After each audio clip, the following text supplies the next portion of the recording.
The bill be now agreed to in principle. I call the member for Wallandilly. Thank you, Mr Acting Speaker. I rise today in support of the Veterinary Practice Amendment Interstate Veterinary Practitioners Bill 2011. The current Veterinary Practice Act 2003 regulates veterinary service provision in New South Wales, and as it stands at the moment, vets are required to be registered separately in each state or territory in which they wish to practice. Under the Act, there is a board that is tasked with registering veterinary practitioners and licensing veterinary hospitals. The problem that's existed in the industry for some time under the current regime is that there exists an administrative burden, a cost I might add that the New South Wales Government bears. Also, there are additional costs for the individual veterinarians who, during their professional career, choose to move around the country.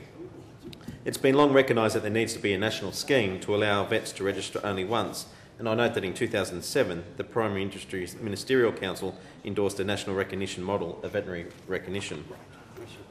Mr Temporary Speaker, Labor governments across this country take a long time to listen to industry and respond.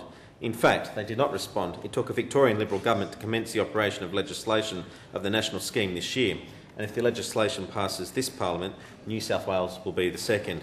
Both Liberal and national governments getting on with the job. I've been informed also that other states and territories are likely to follow suit. If the bill passes, the national recognition of veterinary registration model, once implemented, will allow the close to 10,000 vets registered in Australia to work in any state in which they live. I'm unsure why such a scheme has not been implemented earlier, but we all know that Labor were not on the ball. To become a vet anywhere in Australia, a vet must study for a minimum of 5 years at university. By making the registration nationally recognised, our standards here in New South Wales will be the national standards, ensuring the continuation of excellent animal welfare, whether they be a Rover, a Kitty, a Nemo, a Betsy or a Daisy, to name but a few. The bill before us today ensures that any condition placed on a vet registered interstate will apply in New South Wales unless the board deems it necessary to modify or waive them, and also allows the board to suspend or cancel a deemed registration where a vet is suspended or deregistered in another jurisdiction, and provides for the creation of a national register of vets and will allow New South Wales to access and contribute to the register. Mr Temporary Acting Speaker, the Minister informs me that in the development of the bill, key stakeholders were widely consulted, including... Order, I'll just interrupt the member for Wallandilly. Normally, in accordance with standing and sessional orders at 1 p.m, debate is interrupted to proceed with committee reports, but with the concurrence of the House, I propose to allow the member for Wallandilly to conclude his speech. Is there any objections?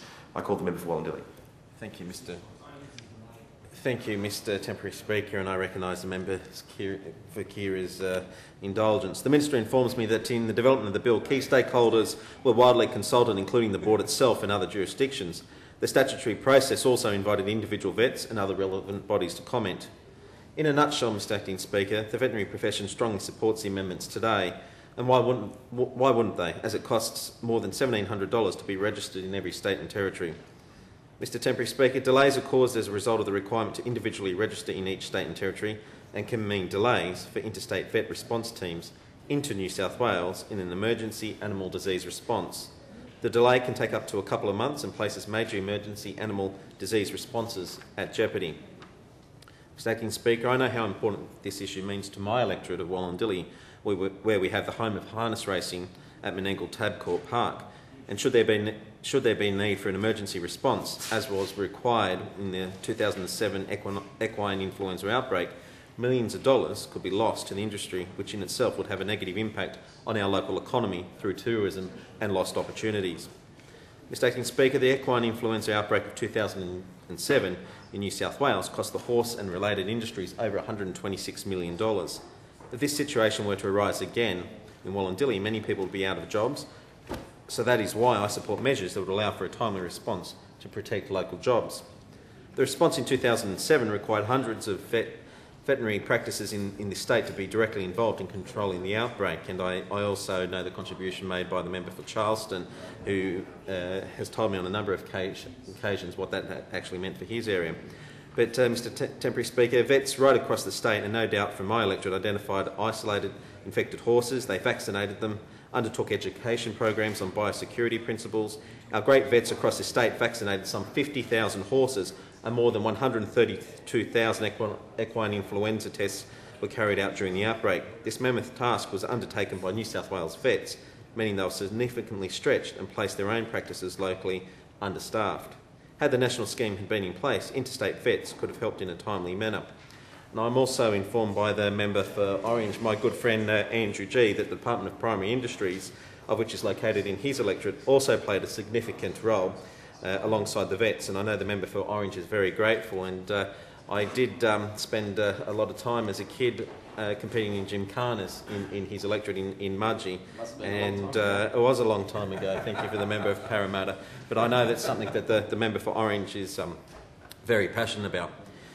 Mr Temporary Speaker, as I've heard in this debate, you only need one driver's licence to be able to drive in any state or territory in this country. The national scheme as proposed in this bill will allow for an identical approach to vets. Vets do a wonderful job, and in Wallandilly we have many fantastic vets looking after our own other non-two-legged friends. As you would know, my electorate of Wallandilly comprises of two distinct parts, one rural and one urban. For this reason, we see a large proportion of companion animals in the urban side of my electorate, animals such as dogs, cats, birds, etc. These pets become, as their name suggests, companions. These animals become part of a family, and any bill that allows the consistency and clarity of professional standards which will allow a high level of treatment should these companions require it is a good thing for local mums, dads and most importantly our kids. In the rural end of my electorate we have many properties, farms and families living a rural lifestyle. Many constituents rely on the land to make a living. The health and welfare of work animals such as horses and donkeys, together with meat and dairy beasts such as cows, chickens and sheep, are all vital to an existence for our farmers.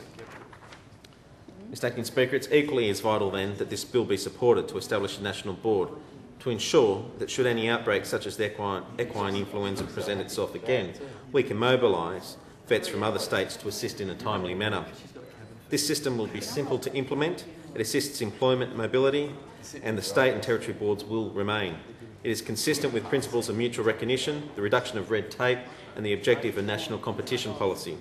These are sensible amendments which will allow registered vets to practice in other states and territories without the hassle of re-registering in each jurisdiction. A national scheme will cut red tape, promote consistency, and encourage the great work of our vets to continue. I commend the bill to the House.